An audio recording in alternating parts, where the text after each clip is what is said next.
دەچینە لای تەوەری یەکەمی بەرنامەکە چاوان بێگومان دوێنێ دادگای باڵای فدرالی عێراق ئەنجامی هەڵبژاردنەکانی پەسەند کرد و ئەمەش بۆ خۆی هەنگاوێکی نوێ یاخود دۆخێکی نوێ هێنێتە ئاراوە لە عێراقدا هەرچەنە پێش ئەوەی کە ئەنجامەکان ڕابگەیەندێ دۆخی عێراق تا ڕادەیەک ناسەقامگیری بەخۆبینی چونکە لەبەرەوەی ململانێ هەبوو لە نێوان لایەنە سیاسەکانە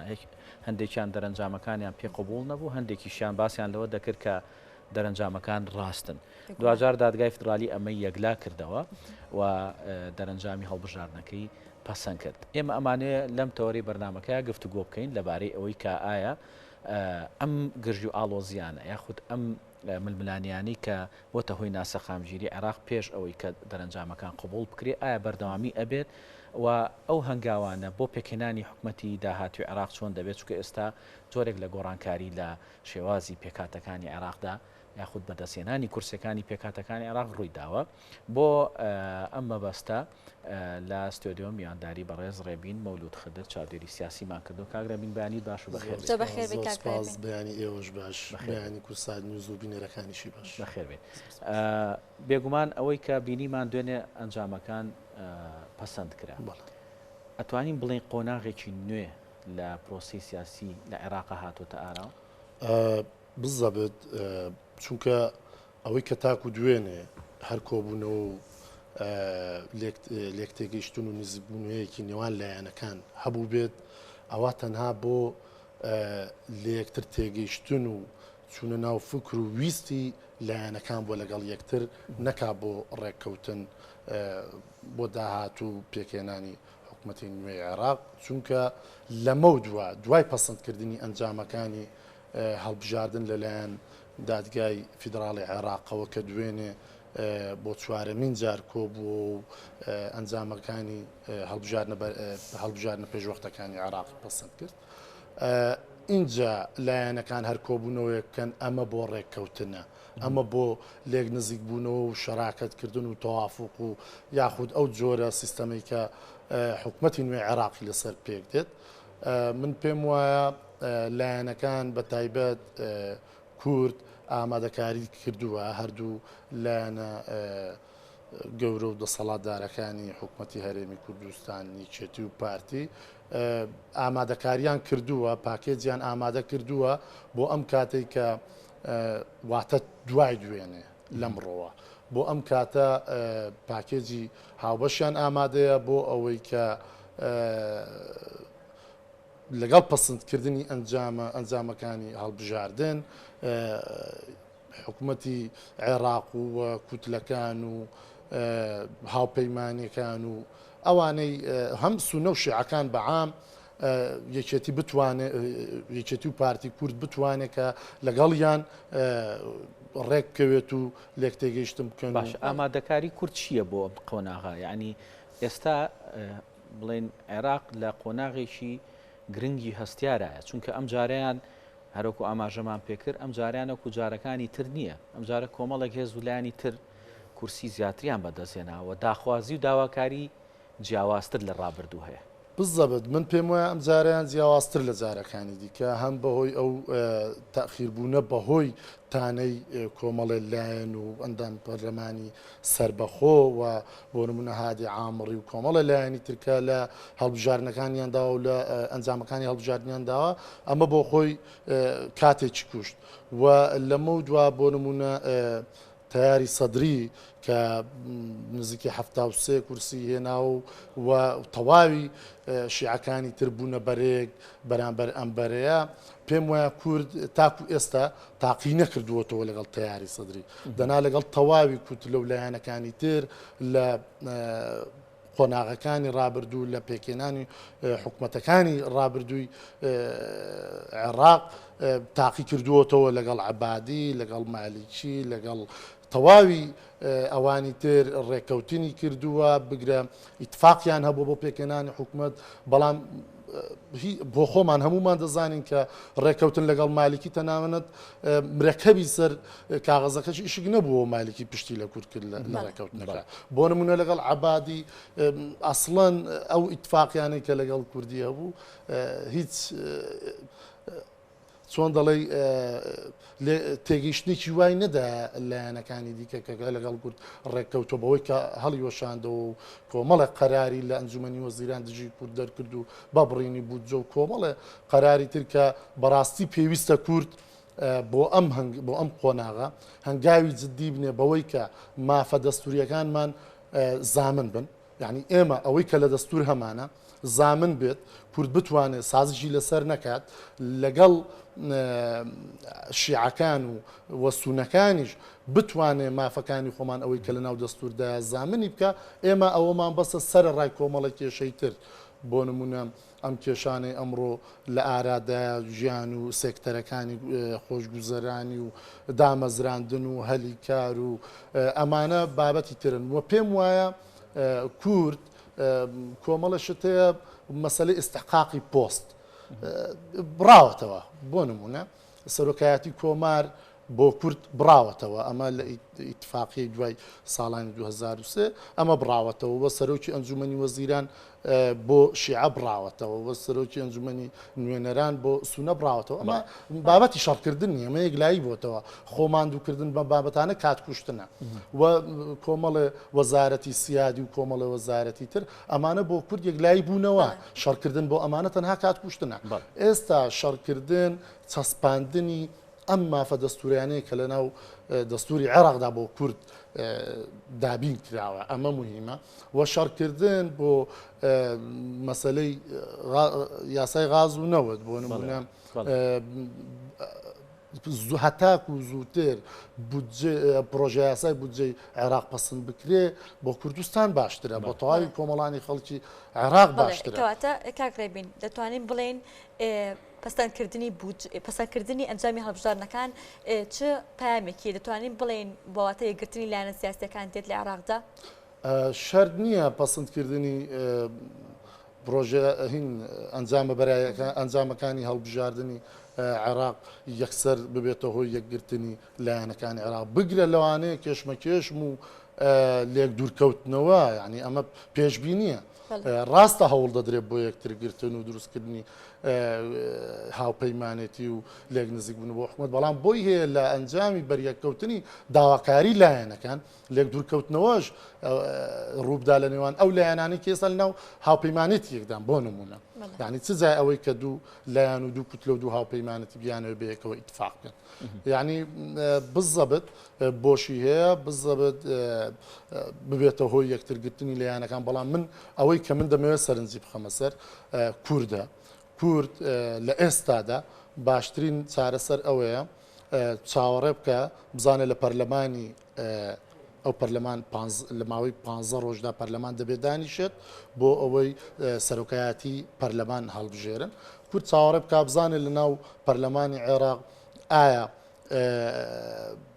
چوارچێوەی هەماهەنگی کە هاوپەیمانێتیەکە بەرامبەر تەیاری سەدری دەتوانێت ژمارە کورسەکانی بگەێنێتە سەروی 73 کورسی و لە سەدر کورسی زیاتر کۆبکاتەوە بۆ ئەوەی کورد ئەو کاتە بەرچاوی ڕوون بێ بتوانێت پرۆژە و بەرنامەی کامیان بۆ کورد بۆ نمونە ئێمە وەکو کورد ئەو کاتە بەرنامەکەمان پێشکەشی ئەم لایەنە دەکەین هەموو لایەنەکان دەکەین بەڵام کام لایەنە یاخود کام هاوپەیمانێت و کوتلێ شیعەیە بەرنمەکەی ئێمە قبول بکە بەرنمەی کوردی پێ قبول بێ بتوانێت تەواو مافەکانت کە لە بەرنمەکە داهاتوە زامنی بکە ئێمە لەگەڵ ئەو ڕێککەین بۆیە زوو بڕیاردان بۆ کورد باشنیەوە بەڵام پێشم وایە چێتی و پارتی لە کۆبوونەوەی 19 مانگیاندا ئەمەیان بڕاندۆتەوە حازرن بۆ کاکرێبین شتێکی تر هەیە لایەنە سیاسیەکانی عێراق دوای ئەنجامی هەڵبژاردنەکان دوو ئاراستە جیاواز دروست بوو ئاراستەیەکیان کە سەدرەکان بڵێن ڕابەرایەتی دەکات دەڵێت چیتر لە عێراقا پێویست بە حکوومەتێکی تەوافقی نیشتیمانی نەماوە ئەبێ حکوومەتێک پێک بێندێت لە عێراقا کە حکوومەتی زۆری نەبێت لە بەرامبەردا ئەو لایەنانەی تریژەڵێن نەخێر ئەم تەوافقە هەر لە دوای ساڵی 2005 هاتووە لەبەرەوە ئەبێت بەردەوامی هەبێت پێت وایە لایەنە سیاسەکان گەیشتوونەتە لێک تێگەیشتنێک بۆیە دەرەنجامەکانیش لەلایەن دادگای فدرالیەوە پەسەند کرا بزەبێت پێشەوەی دادگای فیدراڵی بڕیاری پەسەندکردنی ئەنجامەکان بدات لە پشتی پەردەکەەوە یاخود بۆ سێ جار کە ئەم دانیشتنەی دادگای فیدراڵی تەخیر کرا بۆ ئەوە بوو لایەنەکان ڕێکەوتن بکەن لە پشتی پەردەکەەوە بزەبت لە دوجاردا دوور لە چاوی کامێرە و لە پشت پەردەوە ڕێکەوتن کرا. ڕێکەوتنی لایەنەکان کرا بۆیە دادگای فیدراڵیش ئەنجامەکانی پەسەند کردوە هەمووشمان بینیمان کە دوێنێ ڕاستەوخۆ دوای پەسەندکردنی ئەنجامی هەڵبژارنە پێشوەختەکان هەموو لایەنەکان هەموو هاوپەیمانەتیەکان هەموو کوتلەکان خۆشحاڵی خۆیان بە پەسەندکردنی بە پەسەندکردنی ئەنجامەکانی هەڵبژاردن دەربڕی ئەمە نیشانەی ئەوەیە کە لایەنەکان لە دواوە ڕێککەوتە بوون و ئیحازیاندا بە دادگای فیدراڵی کە ئەنجامەکان پەسەندکە لە بەرەوەی تەواوی لایەن و کوتلە هاوپەیمانەتیەکان قبوڵیانە. باش ئەمە بەرداوامی نابێت ئەم چکە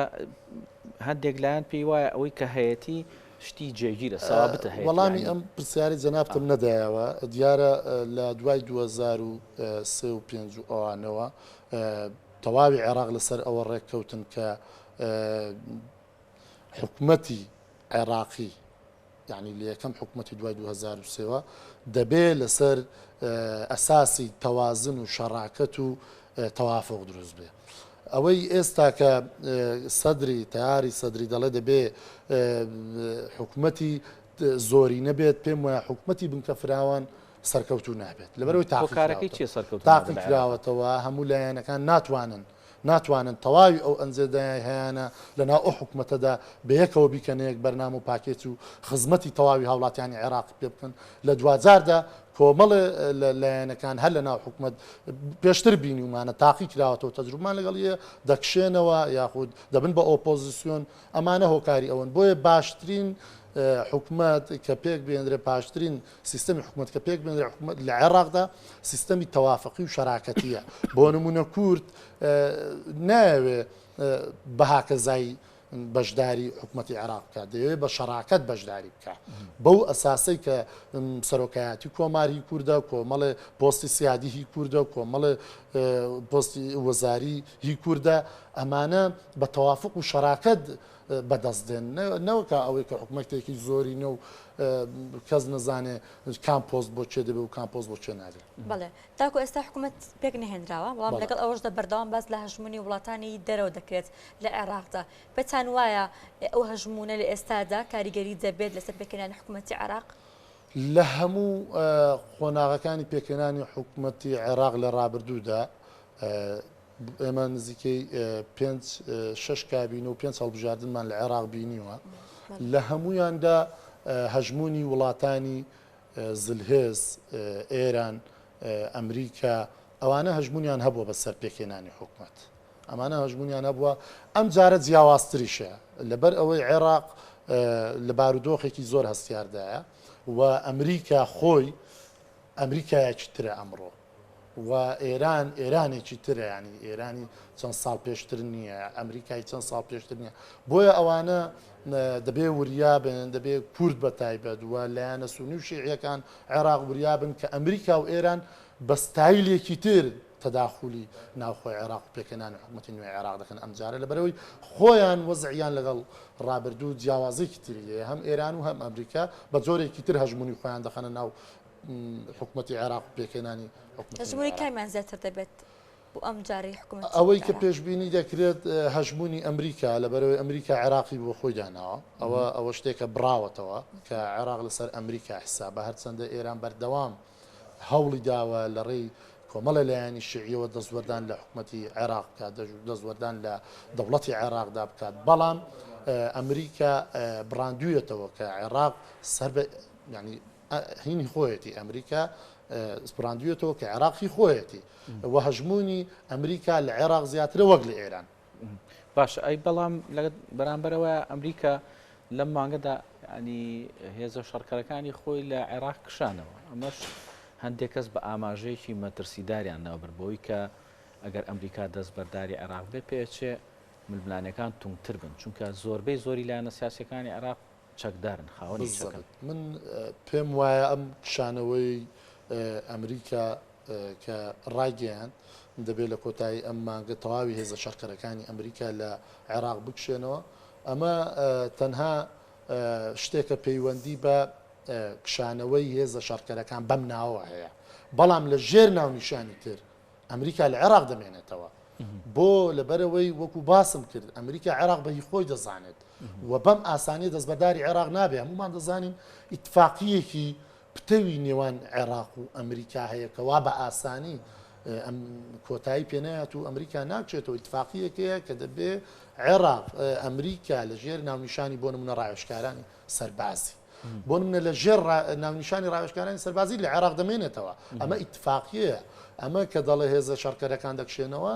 بۆ ڕازیکردنی کۆمەڵە لایەنی شیعیە کە ئەمڕۆ یعنی لەوانەیە بۆ نمونە پێکێنانی حکوومەتی عێراق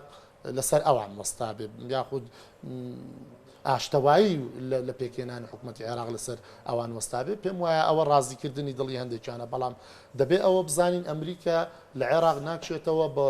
بە دوو هۆکاریەکەم ئیتفاقیەکەیە لەگەڵ عێراق ئەمریکا و عێراقیانە بۆ مانەوەی هێزەکانی ئەمریکا جا لە ژێر ناونیشانی تر وە دوو بینینی وێنەی ئەفغانستان دوای کشانەوەی ئەمریکا لە ئەفغانستان کە چ خەتەریا و فەوزایەک لە ئەفغانستان دروست بووە ینی